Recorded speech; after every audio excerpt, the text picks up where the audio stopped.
अंडे पर मईशत नहीं चल सकती। इसी बहस में फंसे रहे तो मुल्क की मईशत 7वीं सदी में रहेगी। सियासी अदम इस्तेहकाम ने मुल्क को पीछे धकेला। प्राइवेट सेक्टर के साथ मिलकर मईशत को मजबूत बनाएंगे। आई थिंक हर पाकिस्तानी को पता है, मतलब जिसमें हम शराई सूद है, आपके बिजली और गैस के जो चार्जेस हैं, आपका जो टैरिफ, जो गवर्नमेंट ने एक टैरिफ रैशनलाइजेशन प्रोग्राम जो इन्होंने रोल आउट किया है इस बजट से, जुलाई 2025 से, ये वो सारे इक़दामात हैं जिससे पाकिस्तान की जो इंडस्ट्री है उसमें एक बहुत ही बेचैनी आ सिलसिले गई में है। पीपीएमए यानी पाकिस्तान फार्मास्यूटिकल मैन्युफैक्चरर्स एसोसिएशन ने एसआईएफसी को यानी स्पेशल इन्वेस्टमेंट फैसिलिटेशन काउंसिल को एक लेटर भी लिखा। क्या उसमें कहा गया, इस पे मैं बात करूंगा। तौक़ीरुल हक जो चेयरमैन है पीपीएमए के, इस वक्त हमारे साथ मौजूद हैं। जी, क्या कहना है पीपीएमए का, एसआईएफसी को जो लेटर लिखा और उसमें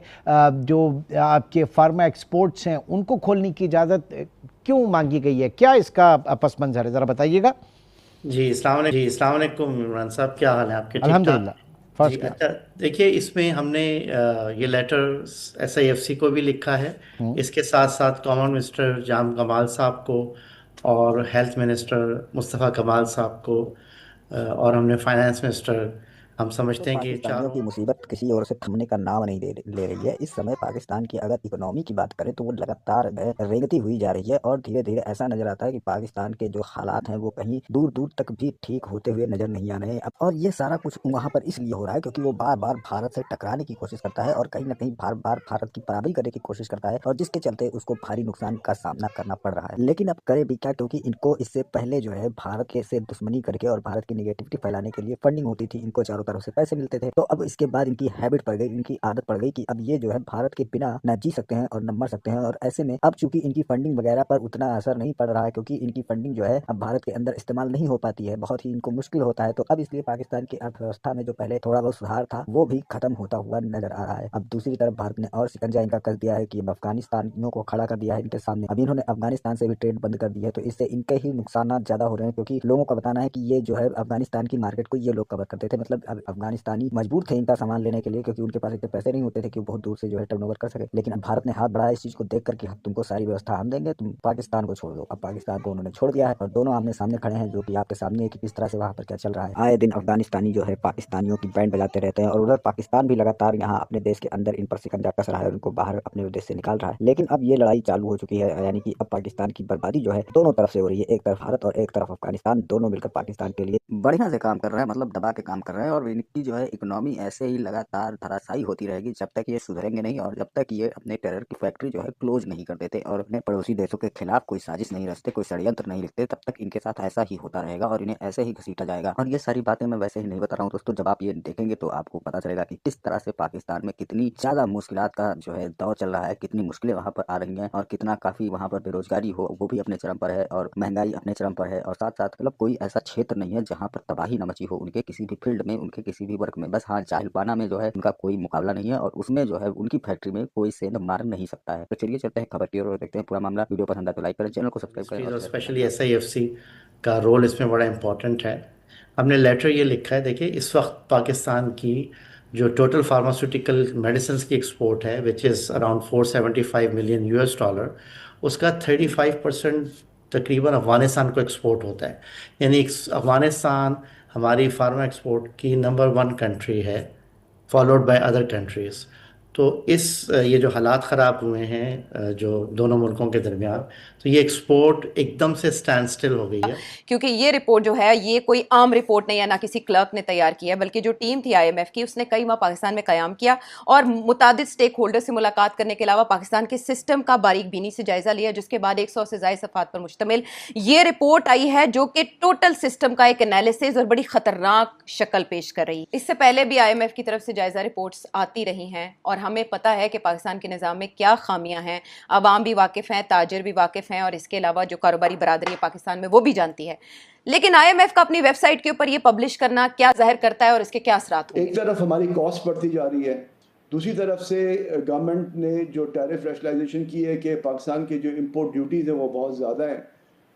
लेकिन आपको बताया कि जब हमारी cost of doing business Pakistan में ज़्यादा है और पाकिस्तान के अंदर कॉस्ट जो है जनरली अक्रॉस ऑल सेक्टर, चाहे आप लॉजिस्टिक की कॉस्ट देख लें, चाहे आप यूटिलिटीज की कॉस्ट देख लें, आप टैक्सेशन को देख लें, आप इंटरेस्ट रेट को देख लें, वो रीजन से बहुत ज़्यादा है।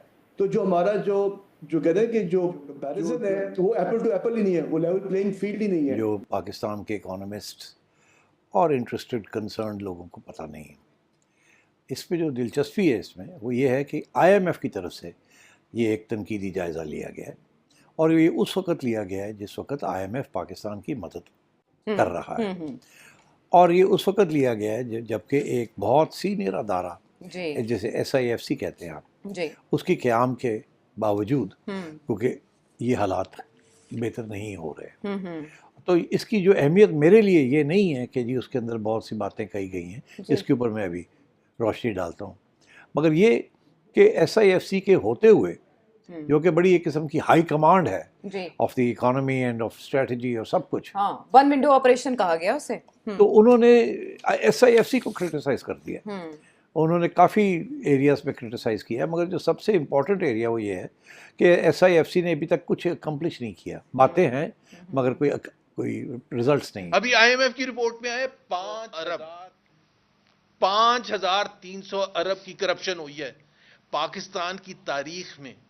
मेरा ख्याल है दुनिया की थर्ड वर्ल्ड की तारीख में इतनी खराब रिपोर्ट जो डायरेक्टली पाकिस्तान के रूलिंग रजीम को, पाकिस्तान के रूलिंग एलीट को एक्यूज कर रही है।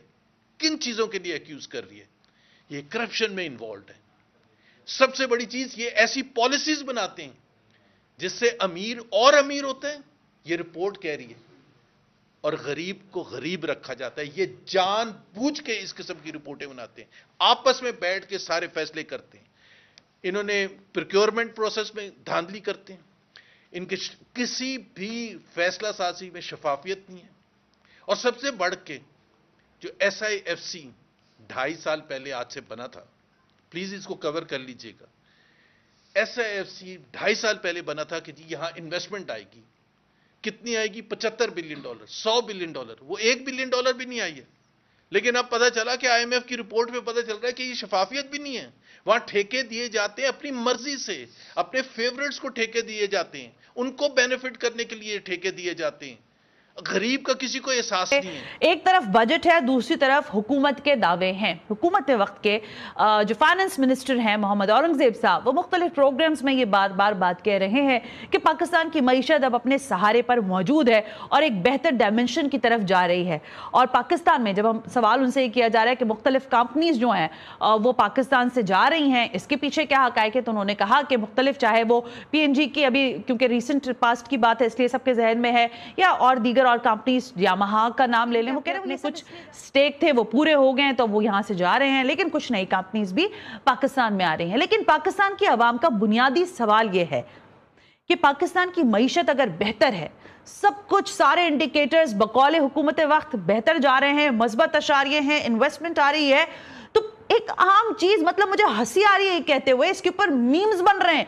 यानी टमाटर 400 रुपए तक ले गए आप, चीनी लोगों को दस्तयाब नहीं है। रियल एस्टेट को सब्सिडी देने के बावजूद एक आम आदमी अपना घर लेने का ख्वाब लेकर पैदा तो हो सकता है लेकिन मर जाता है, उसको वो ख्वाब उसका पूरा नहीं होता। ये सब्सिडीज का शिकंजा क्या रियल एस्टेट तक ही जाहिर उनको दिए जा रहे हैं आप, और शिकंजा जो कस रहा है टैक्स का, वो सैलरीड क्लास की तरफ शिफ्ट हो रहा है।